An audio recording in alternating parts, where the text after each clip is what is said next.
warahmatullahi wabarakatuh. Perkenalkan, nama saya Tuti Alawiyah dengan NIM 542202149. Baiklah, saya di sini akan menjelaskan kepemimpinan yang tidak berhasil dari 4 gaya kepemimpinan, yang mana yang pertama ada gaya kepemimpinan kontinum, kedua ada gaya kepemimpinan manajerial grid, dan yang ketiga ada gaya kepemimpinan 3 dimensi riden, dan yang keempat ada gaya kepemimpinan 4 sistem manajemen dari Likert. Di sini saya memilih Elizabeth Holmes, yang mana mantan CEO Teramos adalah contoh pemimpin yang tidak berhasil. Dalam kasusnya, berbagai teori kepemimpinan dapat digunakan untuk memahami gaya kepemimpinan yang pada akhirnya membawa perusahaan dan dirinya dalam kegagalan.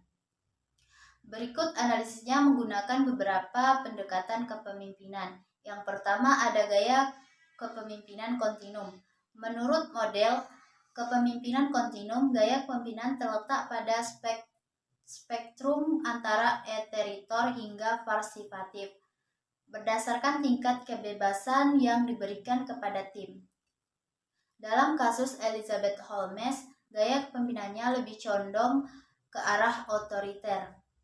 Dia memiliki kendali penuh atas keputusan utama di Teramos, sering menutup akses informasi penting, dan tidak memberi ruang untuk karyawan untuk menyampaikan pandangan kritis. Akibatnya, karyawan merasa kecewa dan khawatir akan akibat jika berbicara jujur tentang kekurangan teknologi yang dikembangkan.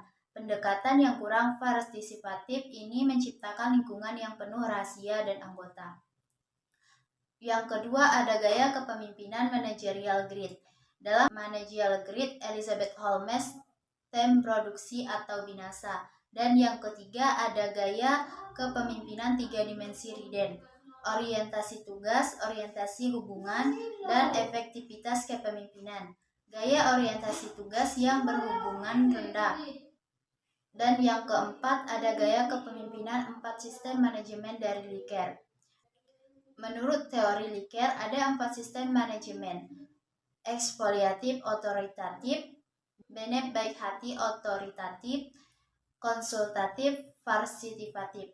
Gaya ekspoliatif otoritatif atau sistem pertama yaitu sistem yang menekan otorit.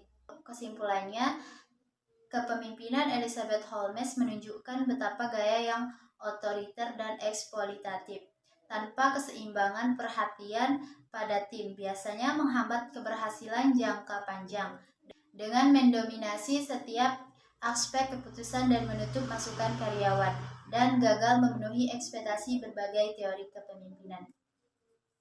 Baiklah, mungkin hanya itulah penjelasan dari saya. Saya akhiri dengan wassalamualaikum warahmatullahi wabarakatuh.